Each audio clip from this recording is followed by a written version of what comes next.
If you've been listening to the last couple of episodes, you know that we're caught up with my back. In other words, I've given an overview of the last 10 years of our experience. And last week I talked about the last 8 or so months. Welcome to the Surviving Alzheimer's podcast. I'm your host, Ken Cardita. In this podcast, I share with you my experiences and learnings from the last 13 years as I've walked by the side of my dear wife, Shanna, as she progresses through Alzheimer's disease. It is my desire that you'll find joy and peace while learning to live with your loved one's disease, and not let the disease define you or your loved one. The Surviving Alzheimer's podcast is brought to you by Ascending Minds, LLC.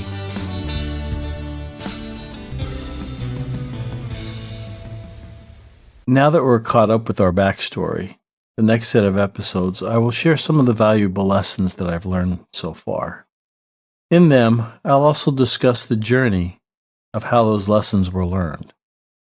In life, I've learned to enjoy the journey as much, if not more, than arriving at the destinations. Today, I'll talk to you about a couple of the greatest gifts that I have received so far.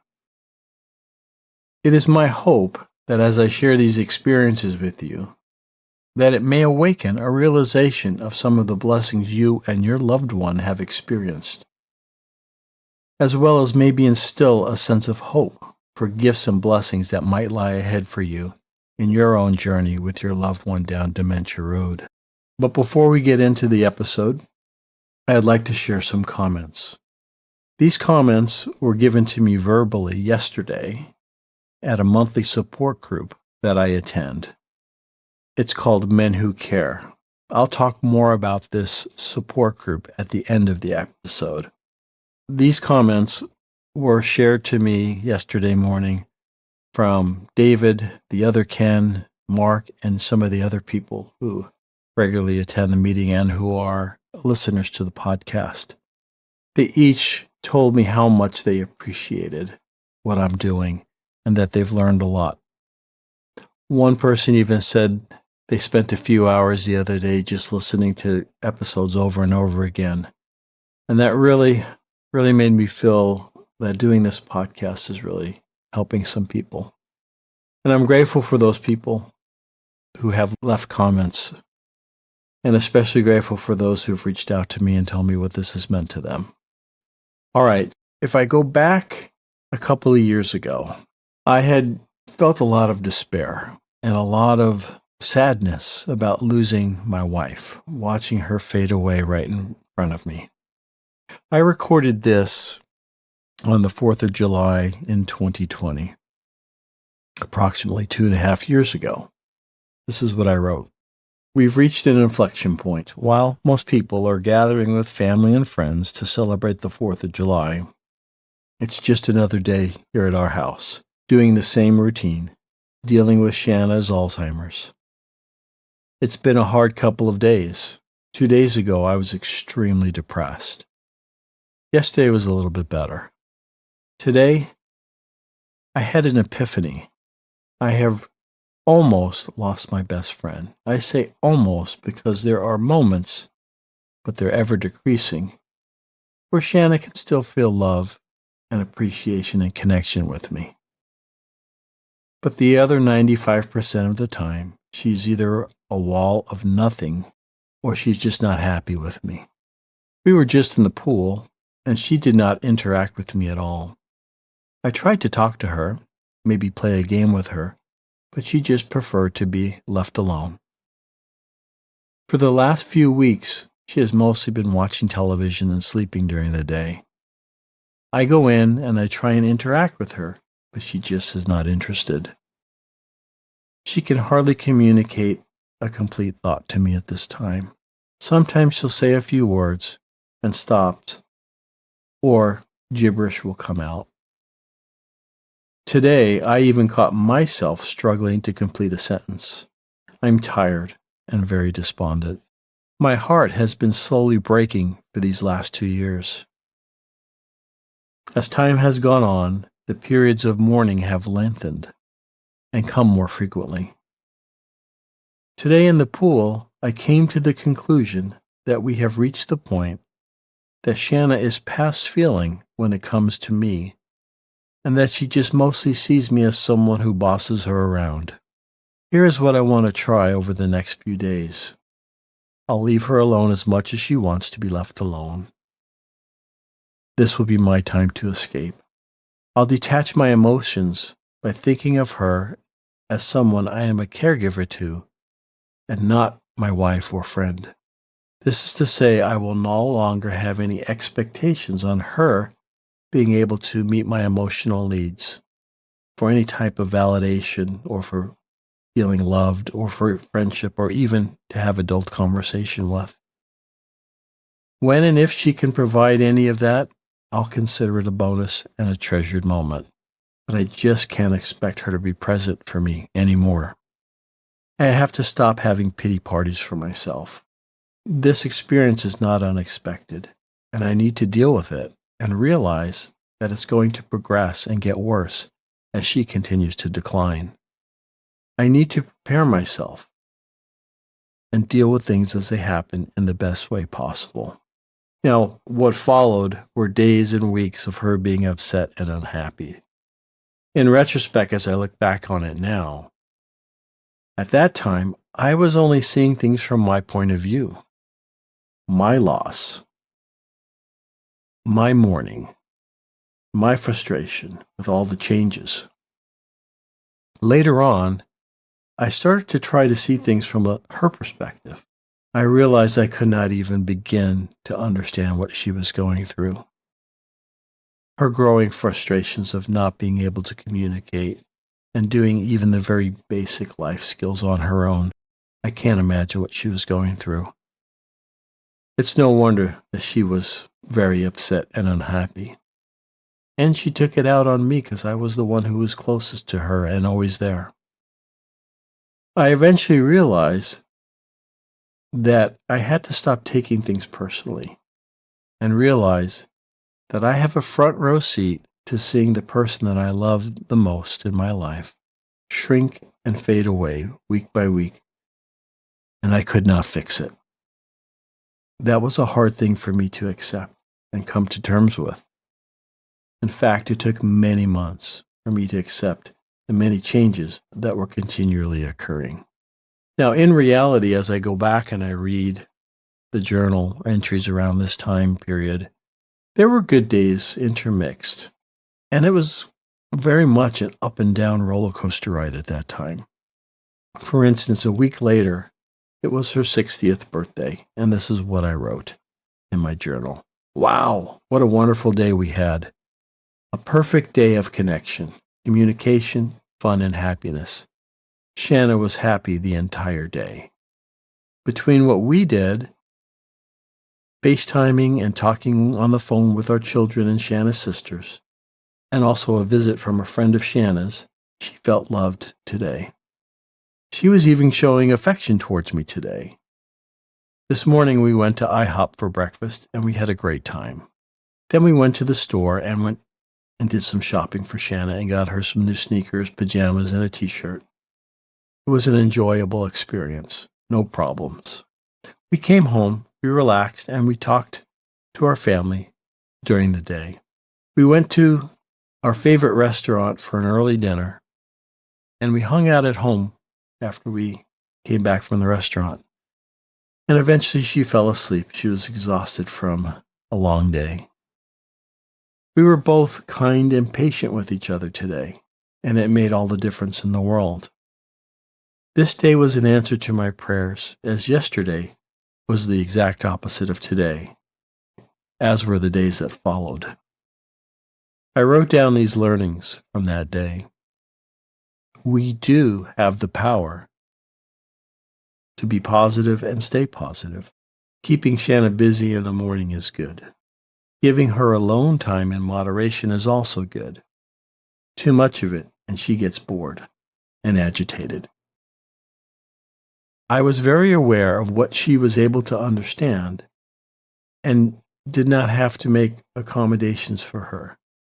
When she was contradictory, I just went with it and did not point it out. And then I wrote this in all capital letters. I need to remember this day in the future when we are struggling. Over the next year, my journal records the increasing emotional distancing that occurred as I continued to mourn the loss of my wife, to the point of feeling that I would never get to be her husband anymore, and that I had lost my best friend forever. During those times, I employed a few coping mechanisms. I chose to emotionally detach myself. In retrospect, I was just attempting to avoid any further pain. I did things like I removed my wedding ring for a period of time and didn't wear it. I did not mention to Shanna that I was her husband or try to remind her of that. Again, I think I was doing this to prevent pain. Reading my journal entries now, I realize that these coping mechanisms were like putting a Band-Aid on a broken leg and expecting me to walk. Now, if you've listened to the 2 previous podcast episodes, you know about the big change that happened in Shanna's feelings towards me when I moved her to memory care 18 months ago. She became my wife again. She was able to feel love for me. And this is the greatest gift that I have received so far in our journey together. It is that I got my wife back, and I was able to be her husband and best friend again. How did this happen? From my perspective, I eventually learned to accept things. I learned that acceptance leads to learning. I stopped using my coping mechanisms as they were restricting my ability to work through all the emotions that I was feeling. I was just trying to put off the pain rather than deal with it and process it. I began to accept things as they were, and I stopped trying to control and fix the situation. This led me to essentially putting it all in God's hands. In my prayers, I began not only to ask for strength to endure the current challenges of caregiving, but I began to ask my Savior to help heal my broken heart. Another key change was to ask God to allow me to see Shanna the way He sees her. And this has made all the difference in how I experienced the rest of our journey. I eventually stopped making this all about me, my loss, my grief, my frustration, and I started to consider what she was going through. And I noticed she did it all without complaining. Although she was frustrated, she never complained and has never complained about having Alzheimer's. Now, by partnering with God, He was able to start to heal my heart. And I was able to see things from an eternal perspective. And as I exercised my faith in His plans for us, I was able to endure the more difficult times in a much healthier way. This resulted in having less episodes of depression on my part. And I was able to once again feel joy from time to time. When this change started about 18 months ago, I was amazed and very grateful that Shanna could feel love for me once again. I chose to open up the floodgates of my emotions towards her. And I believe that this enabled both of us to eventually experience a new type of love that has evolved and grown over the last year or so. Add to that the fact that I was no longer stressed or concerned about the quality of care she was receiving. I am now able to be 100% present and available to be her husband and her best friend. In the last 6 months, I've come to appreciate and become grateful for this great gift. If you would have told me 2 or 3 years ago that we would be experiencing joy almost every day, whether we were together or apart, I would have never believed it. At that time, anything that I'm going through right now was totally unimaginable. I have come to appreciate every visit, every experience I have with her now. I love it when I'm with her and she is so happy. And we have fun together and we laugh. We do silly things. I often tell her stories from our life together, and when she recalls these long-term memories, it often brings a smile to her face. I always tell her that we have had and we continue to have a very blessed life together. The joy that we feel these days, which I thought was gone just 2 years ago, is truly the greatest gift God has given me while on our journey down Dementia Road. And I am so grateful that we both can feel this joy again. I'd like to talk about another gift that I have received, and that is the power of support groups. To start off with, I waited way too long to get involved in support groups, both online and in person. That is one of the few regrets that I have, that I did not engage in these support groups earlier. I could have learned so much more as I was going through the early stages of learning to become a caregiver. The first group that I joined was a Facebook group. Now, there are many dementia Facebook groups out there. The one that I joined is called Care Blazers, Dementia Care Blazers. And it's a good group. It's about 7,000 people. Now, but there are pros and cons to these Facebook groups. I will speak specifically to the one that I have the most experience with. Some of the pros are that it's usually a safe place to vent. It's judgment-free mostly.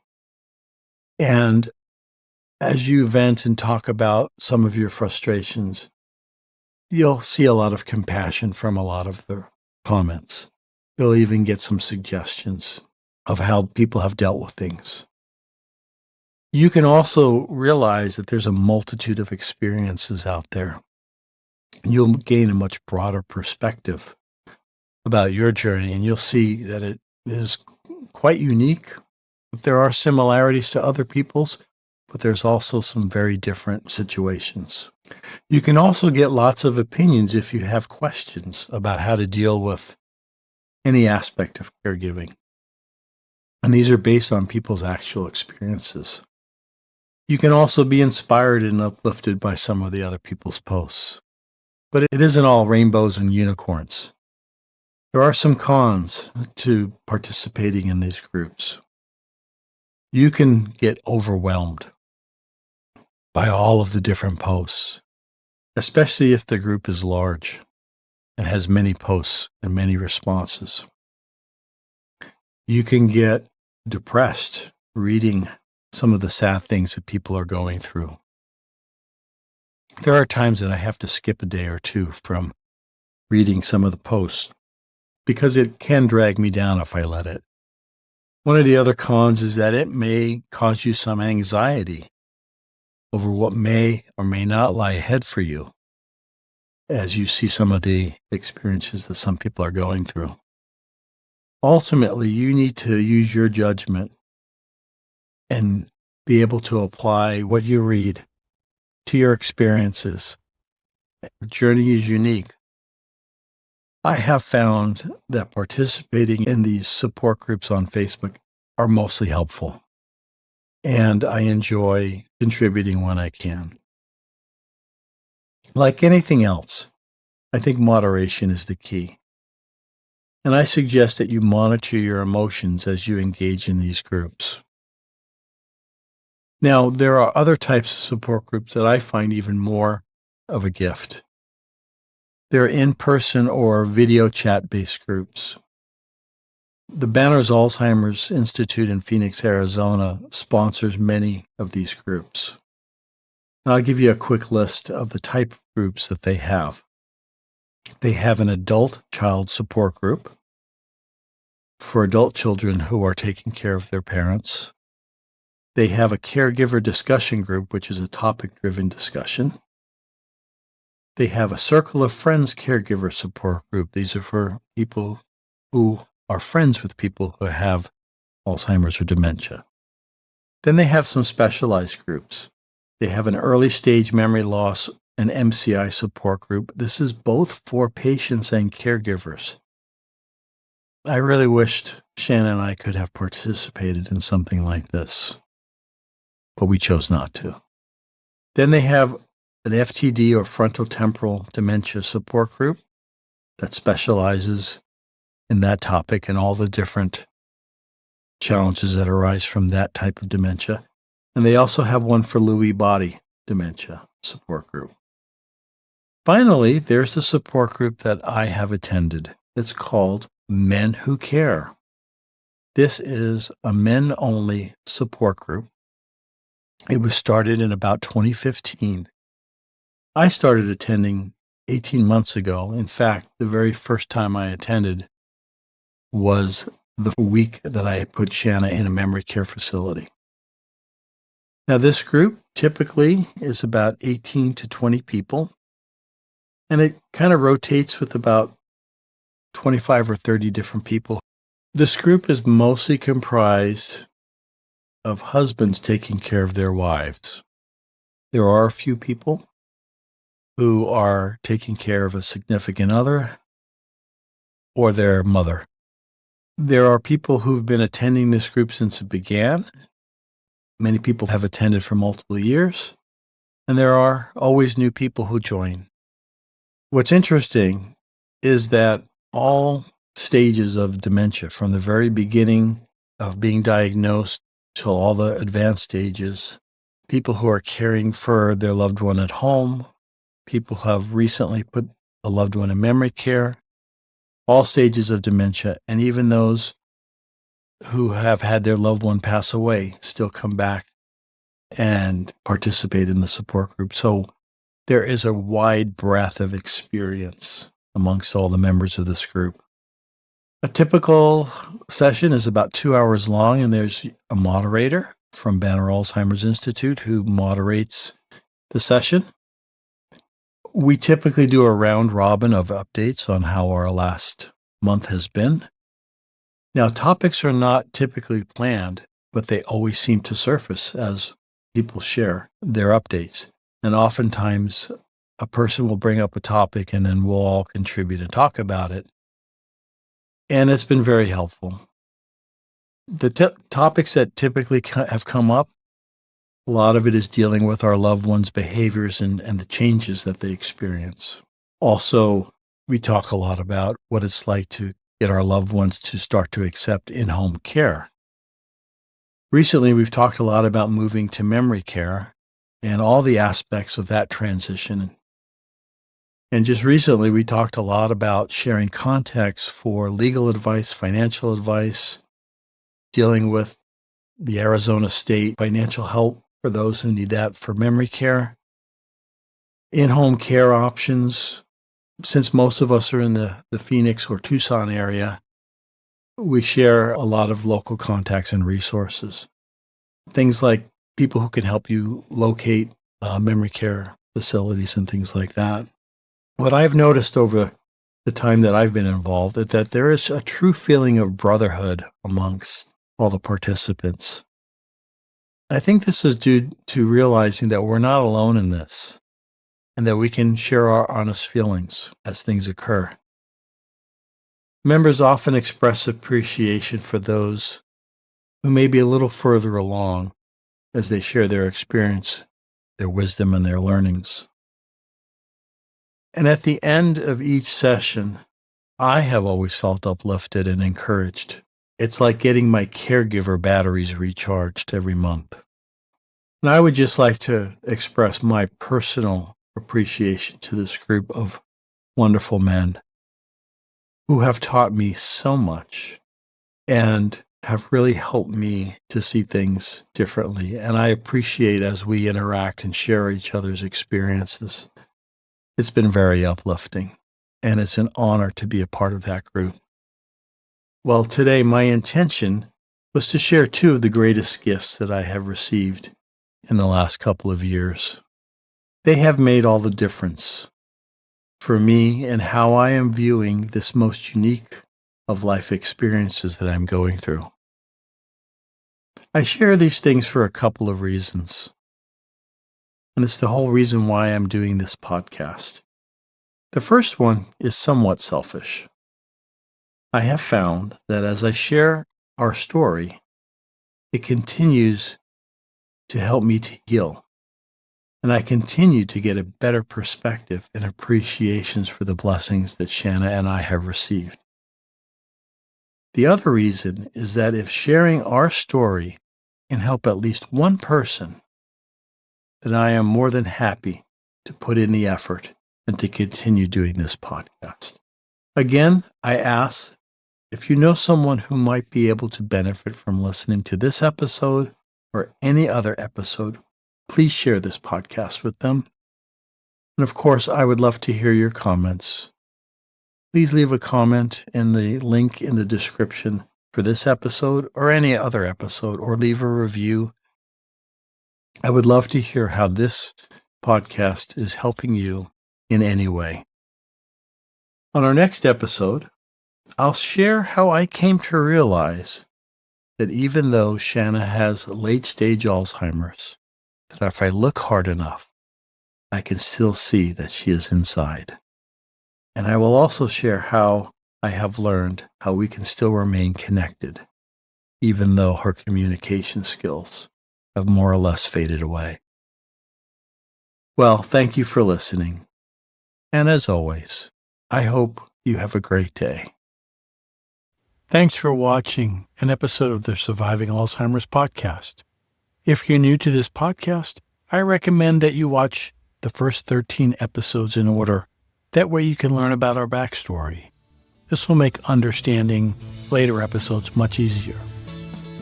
To help you with this, I've created a playlist. It's called Surviving Alzheimer's Podcast in Order. That way you can listen to all the episodes in the order that they were created.